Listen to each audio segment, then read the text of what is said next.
Hello everyone, good morning. मैं रचना मिश्रा।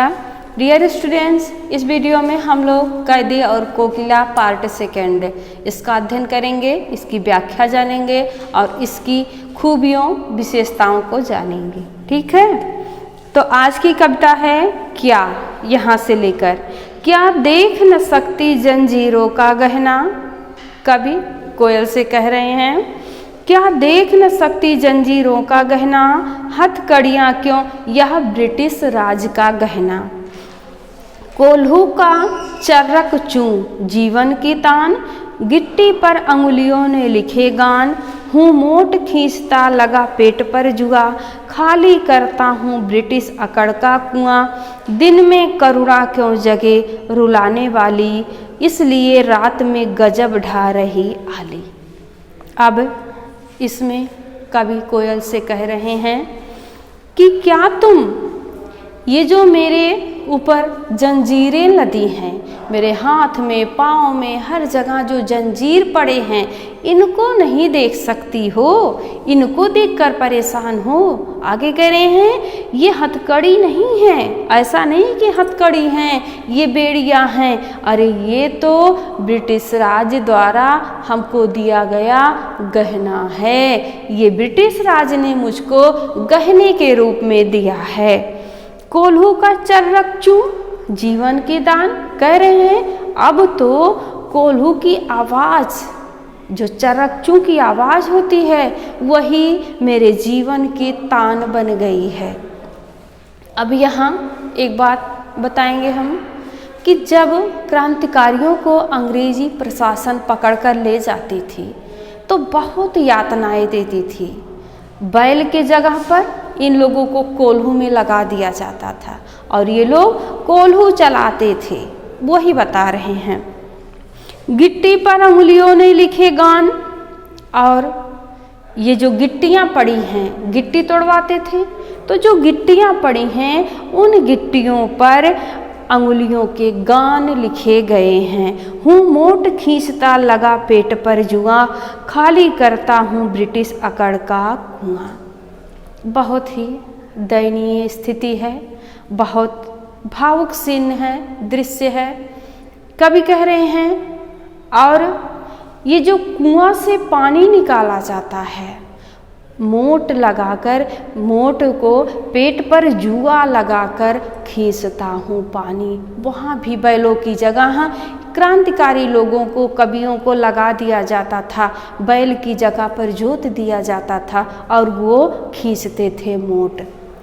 वही बात है, तो पानी निकालने के लिए भी हम लोग इस्तेमाल होते हैं। और हम पानी नहीं निकाल रहे हैं, मैं पानी नहीं निकाल रहा हूँ, ये ब्रिटिश का अकड़ निकाल रहा हूँ, मतलब उसको हानि पहुँचा रहा हूँ। ब्रिटिश राज्य को, ब्रिटिश शासन को, ब्रिटिश संपत्ति को नुकसान पहुँचा रहा हूँ।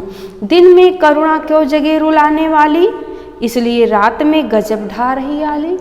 आगे कवि कह रहे हैं, दिन में तुम इसलिए नहीं बोली हो कि दर्द लगेगा, इसलिए तुम रात में यह गजब ढाने आई हो। कोयल, इस शांत समय में अंधकार को बेध रो रही क्यों हो। कोकिल बोलो तो, इस शांत वातावरण में जबकि पूरा संसार सो रहा है, कालिमामयी है रात, तो इस अंधकार को भेद कर तुम रो रही हो। क्यों रो रही हो, चुपचाप मधुर विद्रोह बीज इस भांति बो रही क्यों हो।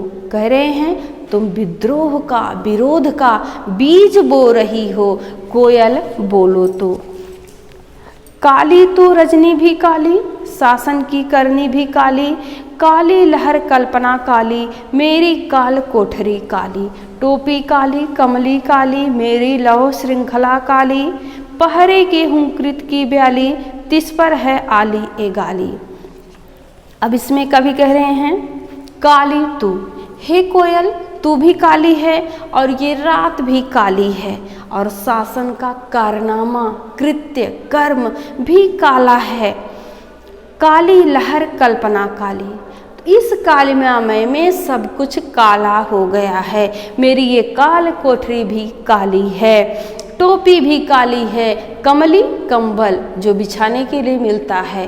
मेरी टोपी भी काली है, कंबल भी काला है, और ये जो लोहे की श्रृंखलाएं हैं जो दिखता है जैसे जंजीर टाइप में, खिड़की जंगलों में लगा रहता है, उसी से झांक रहे हैं लेखक। ये देखिए, ये श्रृंखला जो लोहे के राड हैं, कह रहे हैं ये भी काली है, पहरे की हूँ कृत की ब्याली, और जो पहरेदार हैं बहुत ही खतरनाक हैं, तिस पर ये गाली ए आली, उस पर तुम गाना सुना रही हो।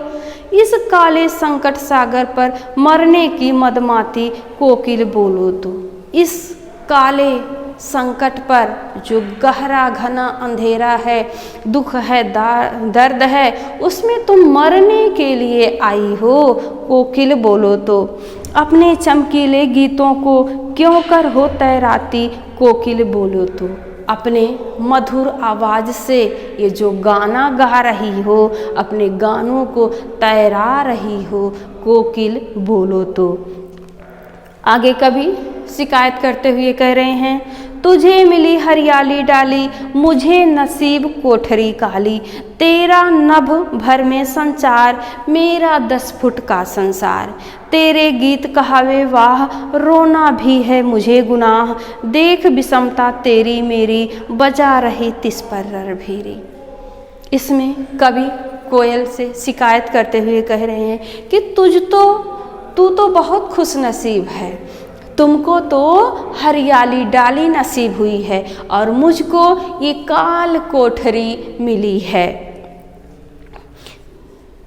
तेरा नभ भर में पूरे आसमान में संचार है, तू तो फ्री है, स्वतंत्र है, पूरे आसमान में विचरण कर सकती है, और मेरा इसी 10 फुट में संसार है। रोना भी है मुझे गुनाह, और तुम जो बोल रही हो, गा रही हो, वाहवाही की पात्र हो, और मैं रो भी नहीं सकता हूँ। अगर मैं रोता हूँ तो भी वह गुनाह है। देख विषमता तेरी मेरी, ये कैसी विषमता है, ये कैसी विषमता है। देख कोयल, तेरे मेरे बीच में कैसी विषमता है, और उस पर तुम ये रणभेरी बजा रही हो। आगे कह रहे हैं, इस हुंकृति पर अपनी कृति से और कहो क्या कर दूं, कोकिल बोलो तो। कह रहे हैं, इस मोहन के व्रत पर प्राणों का आसव किसमें भर दूं, कोकिल बोलो तो। इस हुंकृति पर, इस हुंकार पर और अपनी कृति से, अपनी रचना से, कवि रचना कह रहे हैं, कवि हैं, कविता की रचना करते हैं, कह रहे मैं और क्या कर दूं, कोकिल बोलो तो। मोहन के व्रत पर प्राणों का आसव किसमें भर दूं। मोहन कौन है? गांधी जी। कह रहे हैं गांधी के व्रत पर मैं प्राणों का आसव किसमें भर दूं, हे कोयल तुम बोलो। हे कोयल ये तुम बता दो, मैं अपने प्राणों का आंसू बनाकर किस में भर दूं। तो इस भाग में भी विशेषता वही है, कैदी जीवन की यातनाओं का चित्रण किया गया है, प्रश्न शैली को अपनाया गया है, और तत्सम प्रधान शब्दावली है। इसमें कहीं कहीं कोयल से शिकायत है तो कहीं कहीं आत्मीयता है। अगले वीडियो में हम लोग प्रश्न उत्तर देखेंगे। आज के लिए इतना। आशा है दोनों पार्ट आप लोगों के समझ में आ गया होगा। धन्यवाद।